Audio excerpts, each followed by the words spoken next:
Hello অলি, তুমি এখন যাও, তুমি কাগজপত্র সব রেডি করে নিয়ে এসো, কেমন? আমি জমা দিয়ে দেবো। আচ্ছা ঠিক আছে। আচ্ছা যাও। ওয়ালাইকুম সালাম, যাও। চাচা আসবো? আরে সুজন যে, এসো এসো, বসো। ভালো আছেন চাচা? হ্যাঁ আমি তো ভালো আছি, তুমি ভালো আছো তো? হ্যাঁ চাচা আমি ভালো আছি। আচ্ছা ওই টাকার ব্যবস্থা কি করলে? চাচা সব টাকা তো জোগাড় করতে পারলাম না, 2 দিন পরে কিছু টাকা নিন।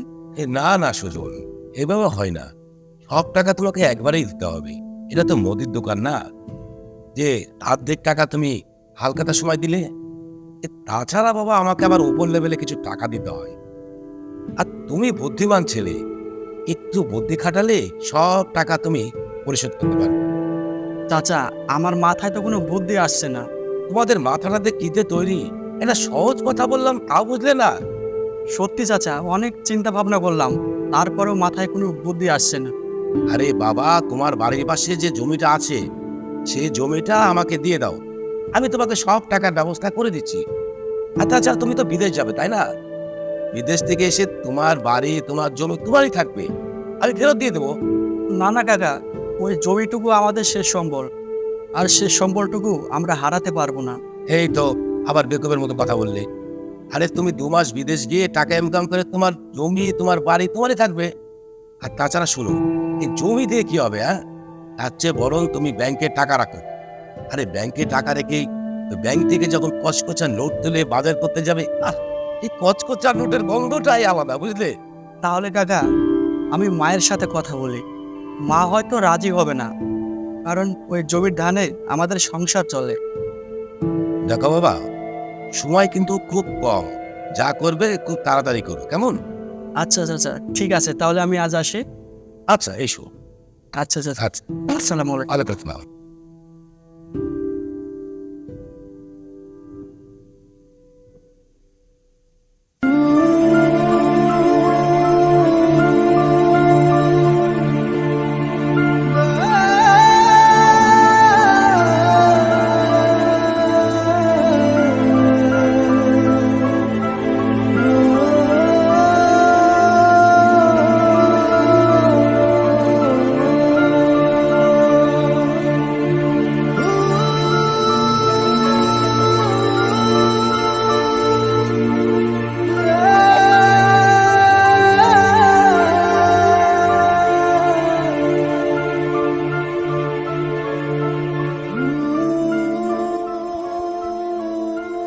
বউ, তুমি কোনো চিন্তা করো না তো, বিদেশে গিয়া অনেক টাকা উপার্জন করব, আমাদের সংসারে কোনো অভাব থাকবে না।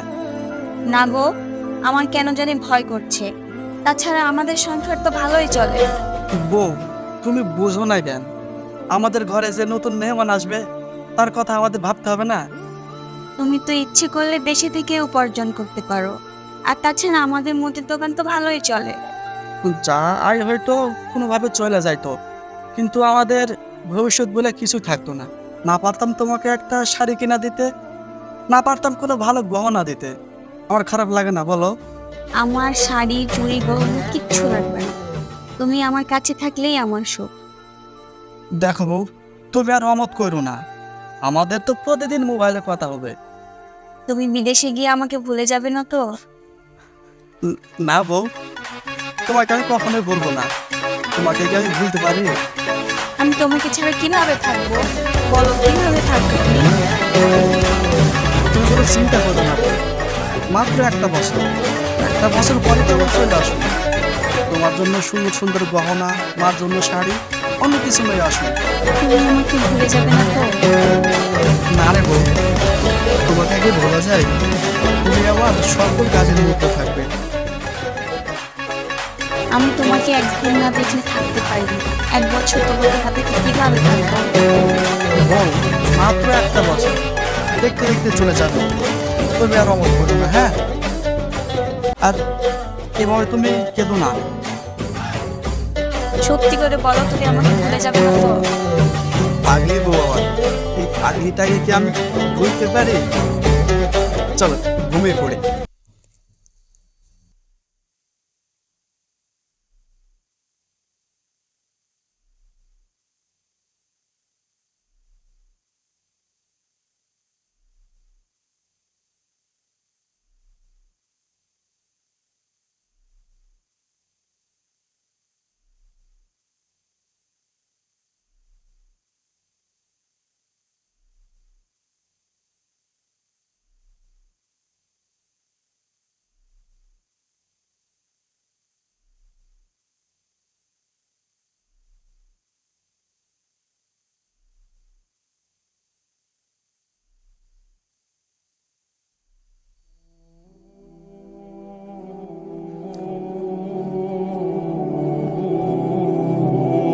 আমার নুবক,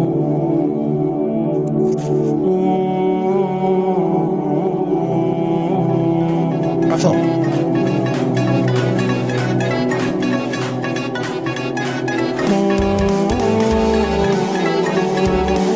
মা, তুমি আর কাঁদো না তো। আমি কি হারিয়ে যাচ্ছি? দুদিন পরে তো ফেরত আসবো, তখন দেখবা আমাদের সংসারে কোনো অভাব থাকবে না, শুধু সুখ আর সুখ। তোর ছাড়া আমি একা কিভাবে থাকবো বল? আর জন্মের পর থেকে তোকে ছাড়া একা কখনো কোথাও গেছি? তোমা মা, তুমি কোনো চিন্তা করো না, তুমি শুধু আমার লাগে একটু দোয়া করো। সে কথা বুঝতে হবে রে বাবা। ছেলের জন্য মা সব সময় দোয়া করেন, কিন্তু বাবা ওই বাটুল নাকি একটা চিটার লোক, সে নাকি মানুষের টাকা নিয়ে পালায় যায়। না না মা, তুমি অযথায় চিন্তা করছো। আমি সব জানিয়ে শুনে টাকা দিতে চাইছি। আর বাটুল চাচা তো অনেক লোককে বিদেশে পাঠাইছে আগে। আরে চাচা, আপনি আসেন আসেন। এই, চাচা চেয়ার নিয়ে এসো। আহা, অত ব্যস্ত হতে হবে না। এই ভাবি সাহেব, আচ্ছা বসছি ভাবি। ওয়ালাইকুম আসসালাম। আচ্ছা, মা ভালো আছো তুমি? আচ্ছা আচ্ছা, ভালো থেকো। ভাবি ভালো আছেন আপনি? বসেন বসেন ভাবি, বসেন। ভাবি, ভাইজান মরে যাওয়ার পর আপনি সুজনকে অনেক কষ্ট করে মানুষ করেছেন। ভাবি, কষ্টের দিন কিন্তু আপনার শেষ, সামনে কিন্তু আপনার সুখের দিন আসছে। ভাই, আমার বড় ভয় করছে। দেখেন তো চাচা, মাকে তো কিছুতেই বোঝাতে পারছি না যে ওখানে কত সুখ। তো ভাই, ওইখানে আমার সুজনকে কি কাজ শিখতে হবে? খুব সহজ কাজ ভাবি। সৌদির মরুভূমিতে ছাওয়ায় বসে খেজুর গাছতলায় গাছের গোড়া পরিষ্কার করবে, আর মাঝে সাঝে গাছ থেকে টসটসা খেজুর পেরে খাবে। বলছিলাম না কত সুখের কাম। আরে ভাবি, সৌদির বাদশা ফয়সাল আছে না, আর সুজন যে কোম্পানিতে চাকরি করতে যাচ্ছে, ওই কোম্পানির মালিক হচ্ছে ফয়সালের বন্ধু। আর ফয়সালের সাথে কিন্তু মাঝে সাঝে আমার টেলিফোনে কথা হয়। তো ভাই, একটা কথা বলছিলাম কি, শুধু আমার এখানে খাওয়া দাওয়ার কোনো সমস্যা হবে না তো? ভাবি কি যে আপনি বলেন। আচ্ছা ভাবি, এই প্রত্যেক বছরের রোজার মাসে আমরা যে খেজুরটা খাই, কোথা থেকে আসে বলুন তো? বলতে পারলেন না তো ভাবি। ওই খেজুরটা আসে সৌদি থেকে। ওরা যে খেজুরটা নষ্ট হয়ে যায়, সেই খেজুরটা আমাদের দেশে পাঠায়। আর সুজন তো ওখানে বসে থাকে, ওদের দেশের খেজুর খাবে টস টস টস টস করে। আর ভাবি, ওই যে আমাদের বাংলাদেশের নায়ক কি যেন নাম আছে, হ্যাঁ, শাকিব খান, ওই খেজুর খেয়ে সুজন একদম শাকিব খানের মতন টস টস টস টস হয়ে যায়। আমি আপনি দেখলে চিনতেই পারবেন না। প্রত্যেক বছরে ফয়সাল আমাকে 1 মণ করে খেজুর পাঠায়। আমার বাসায় প্রত্যেক বছরেই খেজুর থাকে। ভাবি, আপনি একদিন আমার বাসায় আসেন, আপনাকে আমি ওই খেজুর খাওয়াবো, কেমন? চাচা, আমার ফ্লাইট কবে? তুমি যেদিন টাকা দিবে তার পরের দিনে তোমার ফ্লাইট। তাহলে চাচা আমি কাল বা পরশু টাকাটা দিয়ে দেব। এই একটু দাঁড়াও দাঁড়াও।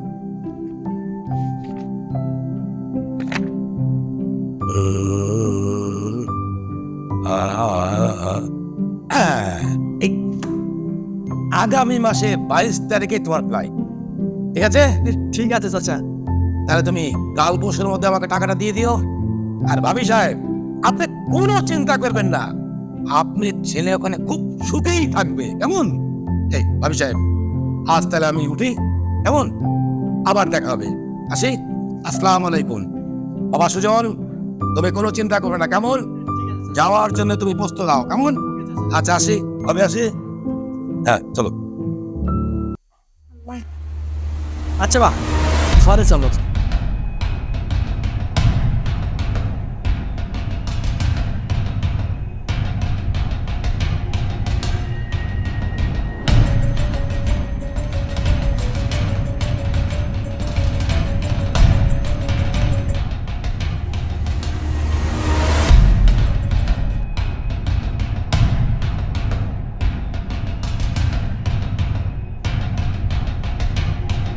মা, তুমি ভালো থেকো আর আমার জন্য একটু দোয়া করো।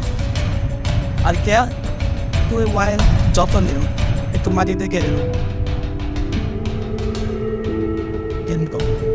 তাহলে আসেন মা, আমি আসেন।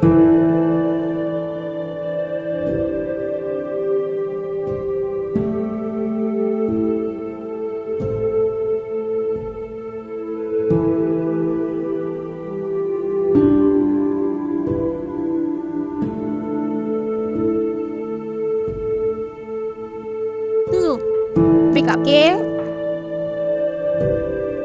কি ব্যাপার, তুমি ফিরে আসলে কেন? কথা বলছো না কেন? কি ব্যাপার, কথা বলছো না কেন? কি ব্যাপার, কথা বলছো না কেন? কি হয়েছে তোমার? কথা বলো, কি হয়েছে তোমার? আম্মা, আব্বা, একটু আসেন তো, আপনার ছেলে কথা বলছে না। কি হয়েছে তোমার? কথা বলছো না কেন? কি হয়েছে আমার ছেলের? কি হয়েছে? তুই কথা বলছিস না কেন? আর তুই ফিরে আলি কেন? কি হয়েছে বাবা? কথা বলো। ও বাবা, বল না।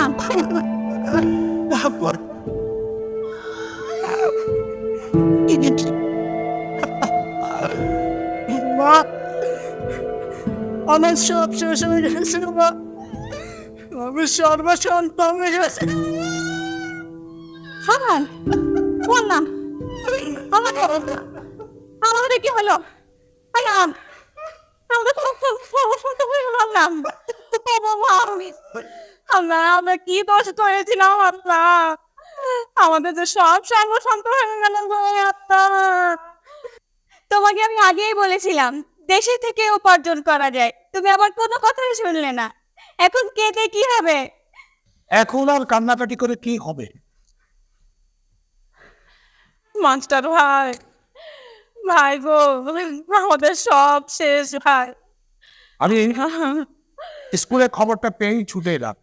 তা বাবা সুজন, তোমাকে আমি অনেক বুদ্ধিমান মনে করতাম, তুমি কিনা এই শেষে এই ভুলটা করলে। মাতুল যে একটা বাটপার চিট আদর ব্যাপারী, সেটা তো সবাই জানে। তুমি কেমন করে এই ভুলটা করলা? চাচা, আমি বুঝতে পারি না, তার মিষ্টি কথায় বড় লোক আমার চিন্তায় আমি ভরেছিলাম চাচা, আমি বুঝতে পারি না। হ্যাঁ, যা হবার তা তো হয়েই গেছে। আচ্ছা, এখন বলো তো কি হয়েছিল ঘটনাটা? চাচা, আমি এয়ারপোর্টে বসেছিল, অনেকক্ষণ বসেছিল, বসে থাকতে থাকতে বাটুলের দেখা পায়নি চাচা। পরে খবর নিয়ে জানলো বাটুল পালিয়েছে চাচা, আর খুঁজে পায়নি তার। আমি তোকে আগেই বলেছিলাম ওই বাটুল লোকটা চিট বাট পাড়ার তো আগেই বলেছি, তুই তো আমার একটাও কথা শুনলি না তো। আইনের ঊর্ধ্বে কেউই নয়, মাতুল অপরাধী। মাতুল একদিন ধরা পড়বে। কেউই আইনের ঊর্ধ্বে নয়, কিন্তু কিন্তু আমাদের সচেতন হওয়া উচিত। তুমি যদি এই বিষয়টা নিয়ে আমার সাথে পরামর্শ করতে, তাহলে এত বড় ক্ষতিটা তোমাদের হতো না। যাই হোক, এখন যা হবার তা তো হয়েই গেছে। তুমি একটা কাজ করো, তুমি আবার তোমার ওই মুদির দোকানটা চালু করো, সেখানে ব্যবসা করো। একদিন দেখবে নিশ্চয়ই তোমার উন্নতি হবে। মাস্টার ভাই, আমাদের যতটুকু জায়গা ছিল ভাই, ওই জায়গাটা বেঁচে কেনে তো বাটুল সব নিয়ে চলে গেছে ভাই। সোজা মা কেঁদো না, যেটা হবার সেটা তো হয়েই গেছে, সেটা নিয়ে কেঁদে আর কোনো লাভ নেই। বরং ওকে উৎসাহ দাও, সে যেন তার ব্যবসাটা শুরু করতে পারে, কেমন? মা, আমাকে তুমি ক্ষমা করে দাও মা, আমাকে তুমি ক্ষমা করে দাও।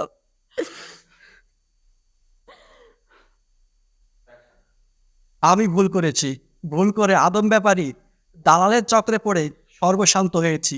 আমার মতো আপনারা ভুল করবেন না। সরকারিভাবে এজেন্টের মাধ্যমে প্রশিক্ষণ নিয়ে বিদেশ গমন করুন এবং দেশের অর্থনীতিকে চাঙ্গা করে তুলুন। আপনি দালালের চক্র এড়িয়ে চলুন। আপনি ভালো থাকুন এবং দেশকে ভালো থাকতে সাহায্য করুন।